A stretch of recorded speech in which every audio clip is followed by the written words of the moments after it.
19살의 미영은 세상 누구보다도 자기 자신만을 아끼며 살고 있었습니다.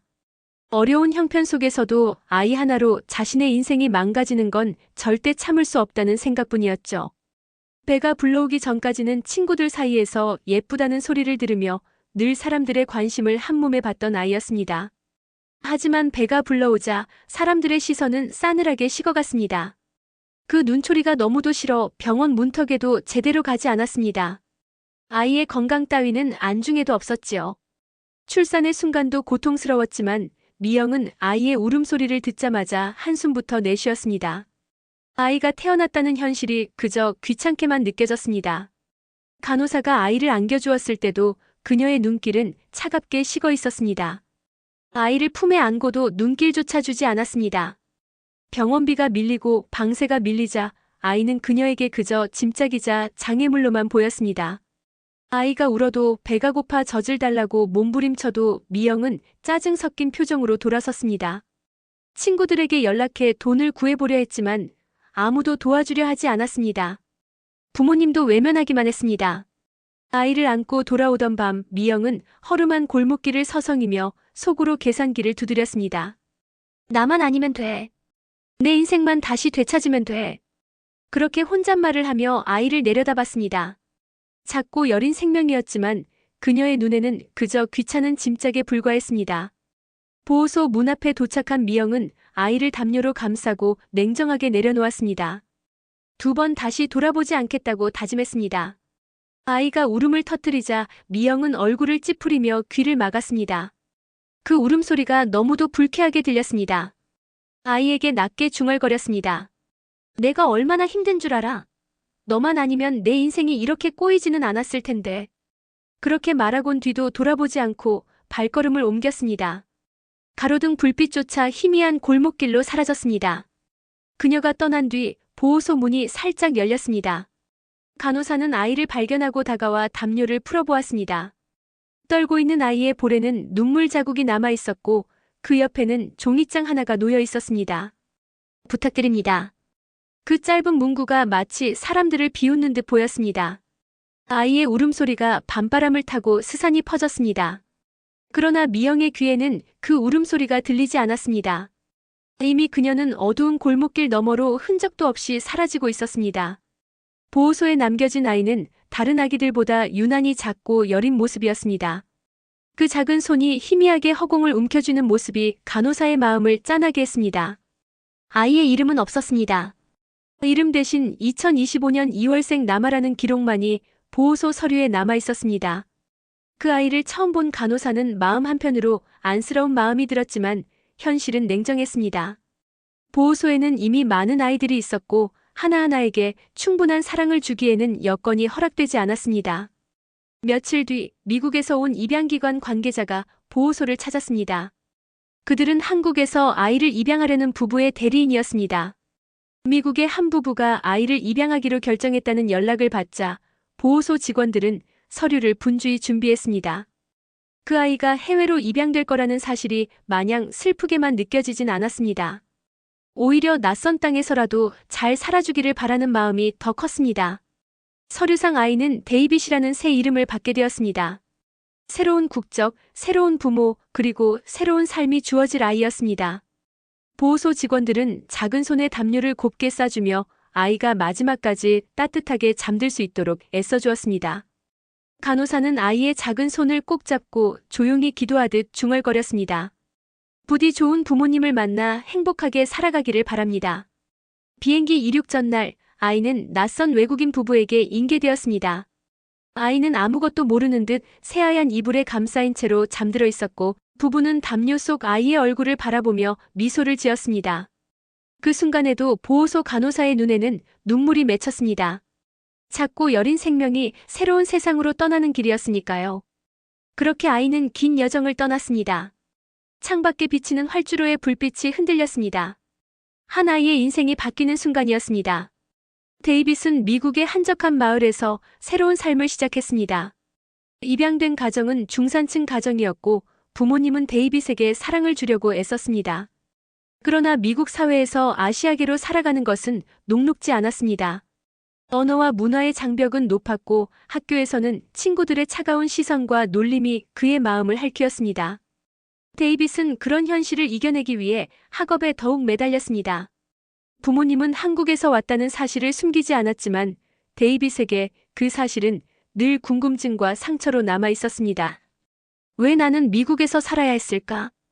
왜 나는 버려졌을까? 라는 질문이 늘 마음 한구석에 자리 잡고 있었습니다.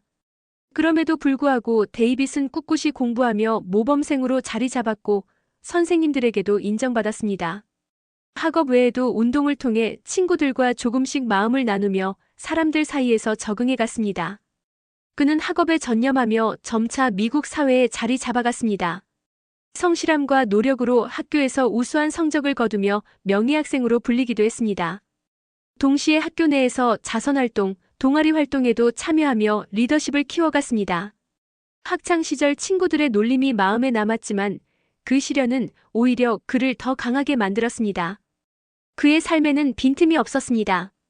도서관과 운동장을 오가며 책과 공을 벗삼아 하루하루를 보냈습니다.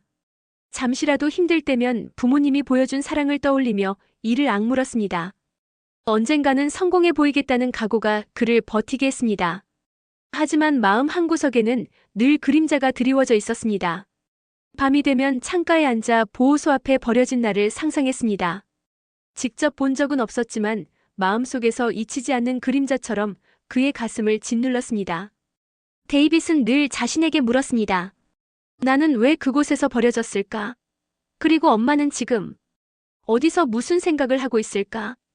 그 질문은 그를 지탱해주는 동시에 괴롭히기도 했습니다.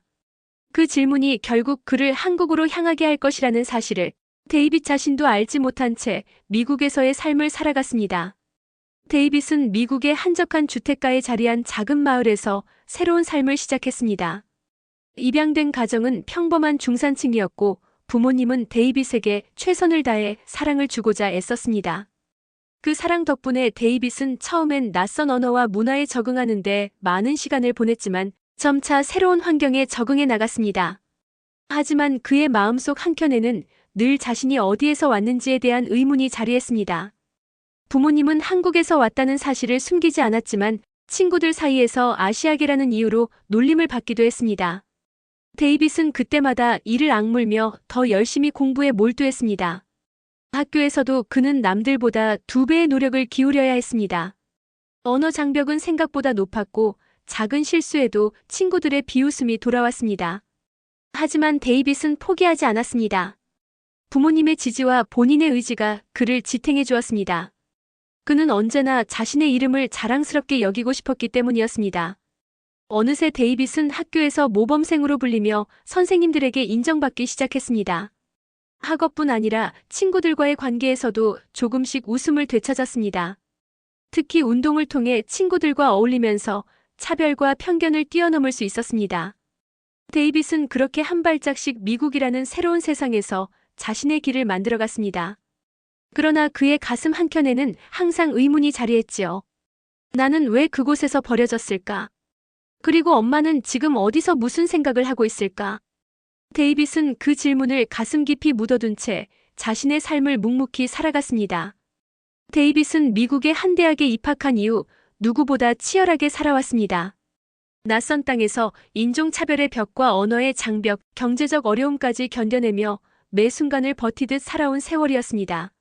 한국에서의 기억은 그저 흐릿한 풍경처럼만 남아있었지만 그 기억의 조각 속에 언제나 어머니의 얼굴이 겹쳐 보였습니다. 그가 그토록 묻고 싶었던 질문. 왜 나를 버렸나요? 라는 물음은 미국 땅에서도 그의 가슴을 끊임없이 괴롭혔습니다. 대학 시절 그는 법학을 전공하며 누구보다 치열하게 공부했습니다.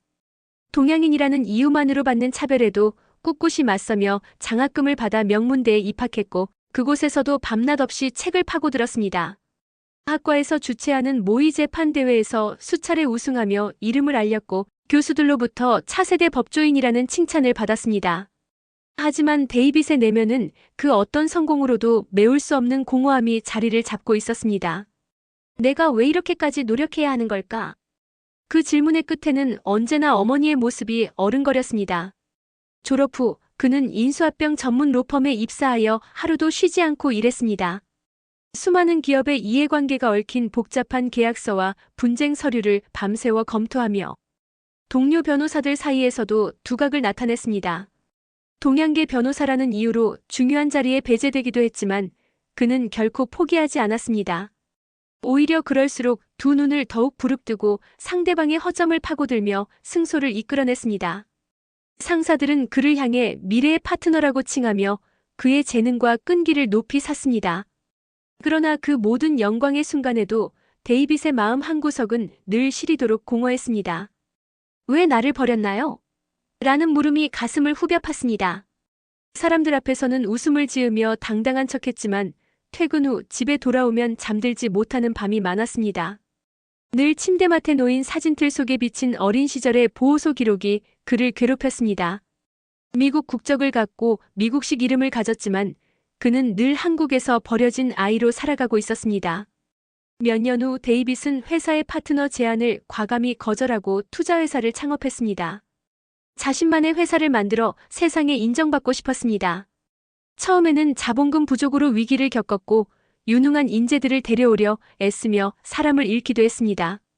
그러나 그는 특유의 치밀함과 끈기로 위기를 기회로 바꿨습니다.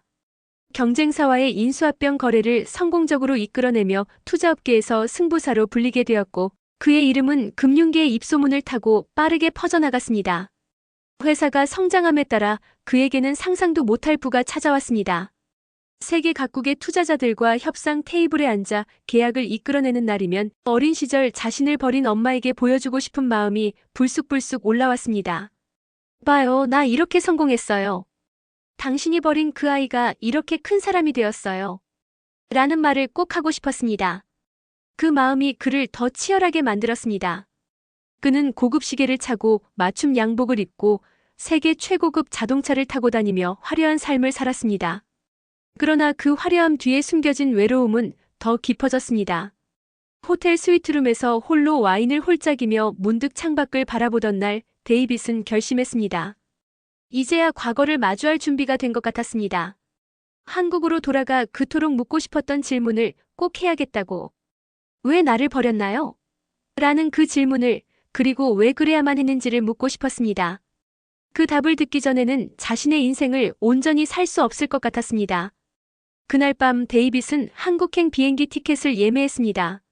어릴 적 자신을 두고 떠났던 그 땅에서 이제는 모든 것을 밝혀내겠다고 다짐하며 데이빗은 한국행 비행기에 몸을 싣고 창밖으로 저물어가는 하늘을 바라보았습니다. 이 비행이 단순한 출장이나 여행이 아님을 그는 알고 있었습니다. 이 여정은 그에게 있어 복수의 시작이자 어린 시절 버림받았던 그날의 진실을 마주하기 위한 길이었습니다. 미국에서의 화려한 성공도 백만장자의 부도 그에게 평안을 주지 못했습니다. 마음속 깊은 곳에 남은 왜 나를 버렸나요? 라는 질문이 그의 발걸음을 한국으로 이끌었습니다. 한국에 도착한 그는 미국에서 준비해온 모든 자료를 펼쳤습니다. 보호소 기록, 주민등록 서류, 출생증명서까지 하나하나 빠짐없이 검토했습니다. 그는 이미 미국에서 최고의 조사관을 고용해 한국의 가족관계와 보호소 기록을 확보해 두었고 그 서류들이 담긴 서류 봉투를 한 장씩 꺼내 펼칠 때마다 어린 시절의 자신과 마주하는 기분이 들었습니다. 떨리는 손끝에 옛날의 상처가 되살아났습니다. 미국에서의 습관대로 모든 계획은 철저했습니다. 변호사 시절 갈고 닦은 법적 지식과 정보력으로 공적 문서를 열람하고 필요한 정보를 수집하기 위해 담당 공무원에게서 허가를 받아냈습니다. 작은 오피스텔의 책상 위에는 그동안 모은 자료들이 수북이 쌓여갔습니다. 그 자료들 속에서 데이빗은 드디어 어머니의 흔적을 찾아냈습니다.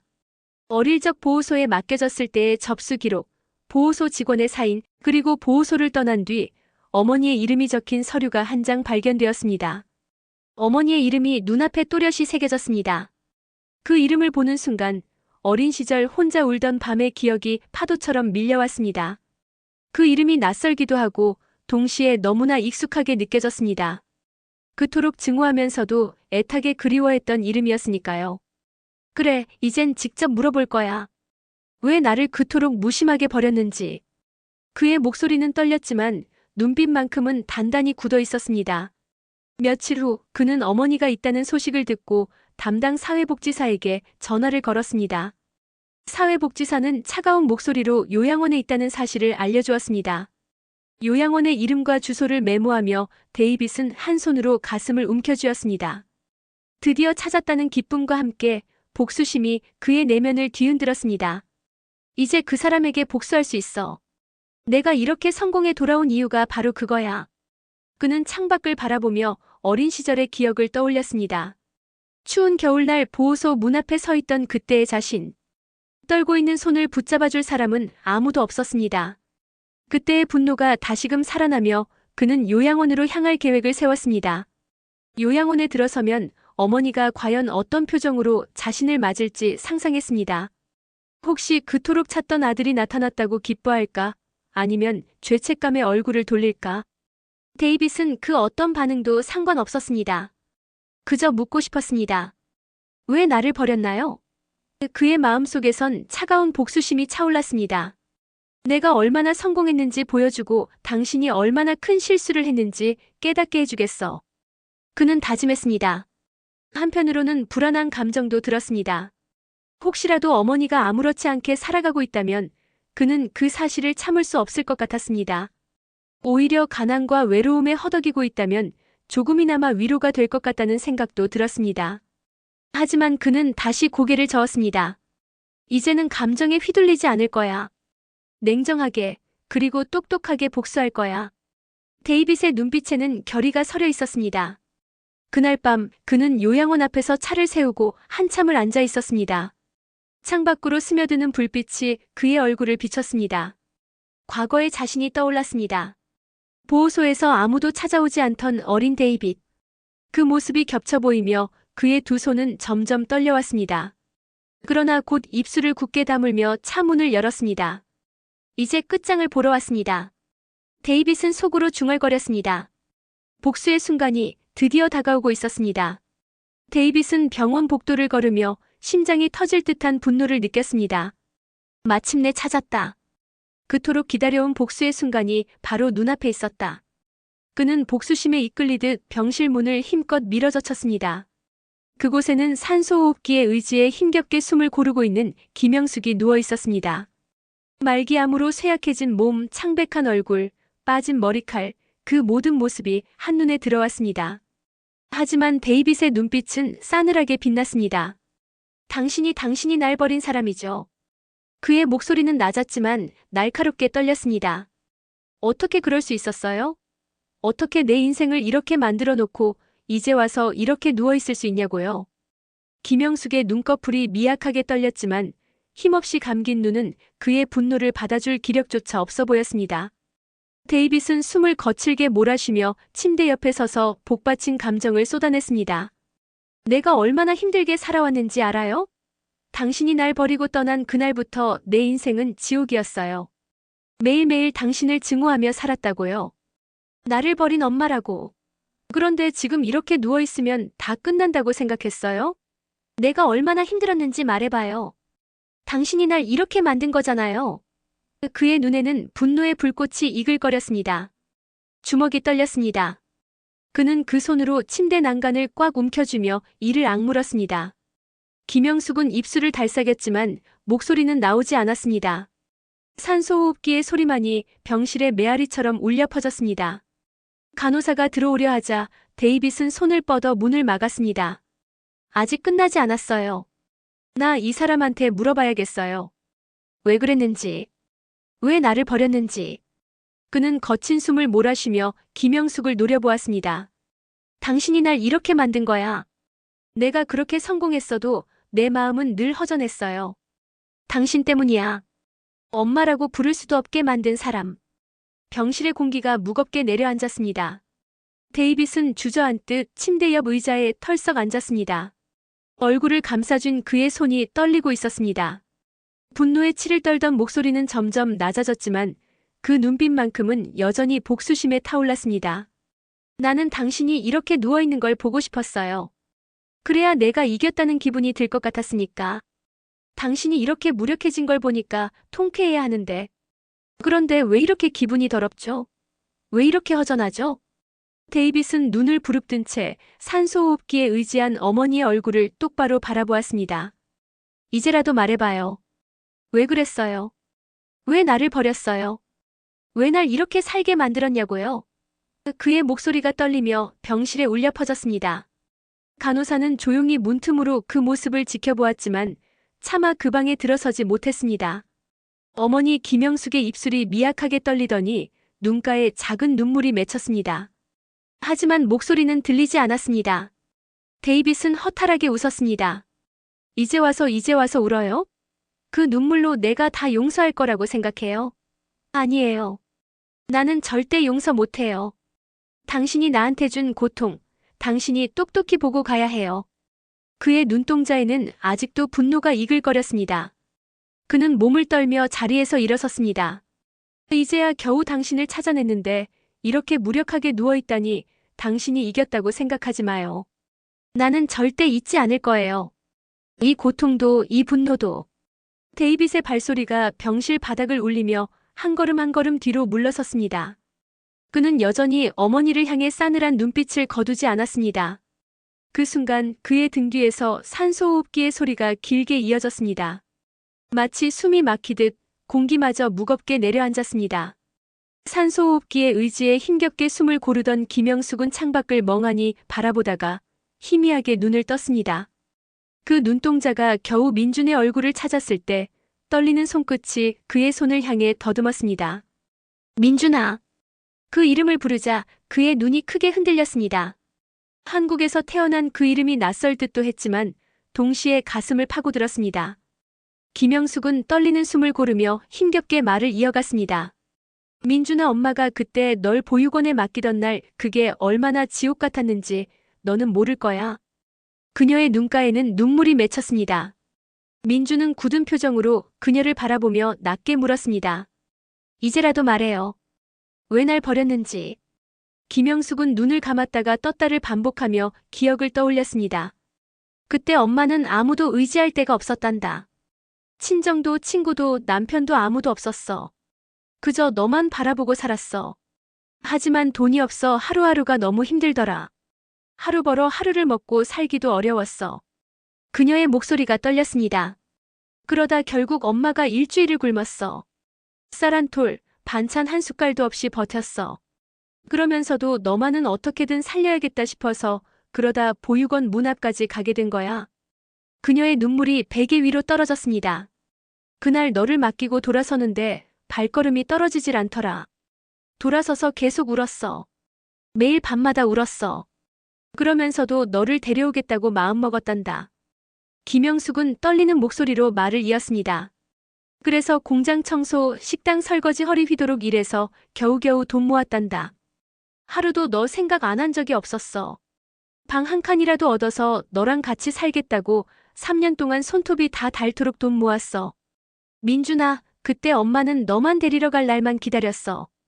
그녀는 숨을 몰아쉬며 떨리는 목소리로 계속 말했다. 그리고 드디어 작은 월세방 하나 얻고 이제 너랑 같이 살 수 있겠다 싶어서 부푼 마음으로 너를 데리러 갔는데 그때 내가 없더라. 이미 누군가 데려갔다는 거야. 미국으로. 민준의 눈이 크게 흔들렸습니다. 그토록 원망했던 엄마가 사실은 자신을 위해 몸이 부서져라 일하다 결국 너무 늦게 왔다는 사실이 믿기지 않았습니다. 김영숙의 눈가에는 흐르는 눈물이 멈추질 않았습니다. 민준아, 엄마가 너무 늦게 가서 정말 미안하다. 그녀의 목소리가 점점 힘을 잃어갔습니다. 민준은 그 말에 무너져 내리듯 엄마의 손을 잡고 오열했습니다. 엄마, 나 이제야 알아요. 너무 늦게 알아서 정말 미안해요. 민준은 엄마 김영숙의 마른 손을 꼭 잡은 채 한참을 눈물로 적셨습니다. 그동안 자신을 지탱해온 분노와 원망이 거짓말처럼 허물어져 내렸습니다. 어린 시절 자신을 버렸다는 이유로 증오하며 살아왔던 엄마가 사실은 일주일을 굶으며 자신을 살리려 했고 평생을 그리워하며 몸이 부서져라 일했으면 결국 너무 늦게 왔다는 사실이 그의 마음을 한순간에 녹여버렸습니다. 엄마. 민준의 목소리는 떨렸습니다. 엄마, 그동안 너무 미워했어요. 나를 버렸다고만 생각했어요. 그런데 엄마가 그렇게 힘들게 나를 데려가려고 했다는 걸 이제야 알았어요. 너무 늦게 알아서 너무 미안해요. 그는 흐느낌을 멈추지 못한 채 말했다. 김영숙은 산소호흡기에 의지해 힘겹게 숨을 고르며 희미한 미소를 지었습니다. 민준아, 내가 이렇게 잘 자라줘서 엄마는 그걸로 됐다.